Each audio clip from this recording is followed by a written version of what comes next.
Welcome back. We're still with Dr. Somadoda Fikeni, the former chair of the Eminent Persons Group for Transformation in Sports, as we look at sports as a tool for social cohesion and a platform for transformation. But first, let's hear what the Minister of Sports has to say about this.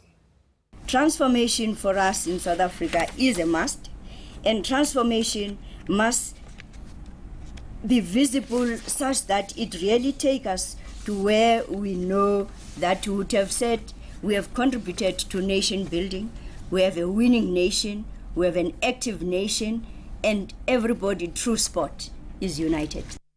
Well, I'll look at sport in a broader sense and some of the points that you are raising, but I want to talk about the temperature, if you will, regarding reconciliation and nation building in the country at the moment. In the past, the first 5-10 years or so of the making of the new South Africa, those were the key objectives of the government and the leadership in the country. Do you think that we are still there, still focused on reconciliation and nation building? What do you see around you as an analyst this time? Well, I do think that our transition to democracy has produced positive results in as far as democratic institutions being put in place. It has produced some positive results in as far as social security interventions by government. But when it comes to the apartheid geography, the socio-economic transformation issues, it has not done as much. Therefore, the contestations and the pressures at this moment, given the depressed economic situation, are around those issues, hence the issue of land reform. Hence the issue of mine transformation of financial institutions has become a key issue, the employment issues. So that in itself can dampen the spirit and can create a corrosive and toxic environment in as far as social cohesion is concerned. Sports may assist, but the root causes need to be dealt with, because we may celebrate the winning of Springbok and that dies down into the realities of Monday.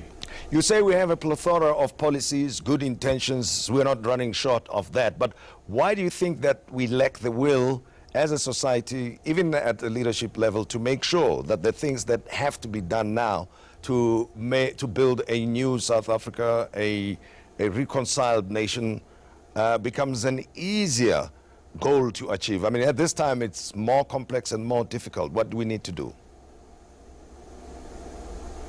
I do think that we need to have a difficult national conversation where we are brutally honest about the journey we've traveled in 24 years, where we've fallen short, not to say things just for public relations exercise to be liked by each other, because that has created dual consciousness where people say one thing when they are together and say something different when they are with their friends. That's creating a schizophrenic society. But if we do confront these issues, no matter how uneasy, and uncomfortable these might be, and we confront them directly, and then begin to have capable leaders who are driven by a vision and conviction, rather than people who are there for career purpose, or who are there because they were deployed for knowing somebody who knows somebody. And once we do that, and also force the sponsors, the corporate sector, to come to the party, we will begin to have a clear sense of where we are going, make the facilities in the rich suburbs, which are predominantly white, accessible to those from the township, so that they can use those public facilities to practice, to exercise. And that in itself should go to our schooling system, because our problem here is the silo mentality. Primary basic education does its own thing, higher education does its own thing, sports departments, arts and culture do their own thing, without ever seeing that the totality of developing a nation, particularly for sports and human resources for all kinds of things, is very important to have collaboration across the board, including the corporate sector and communities.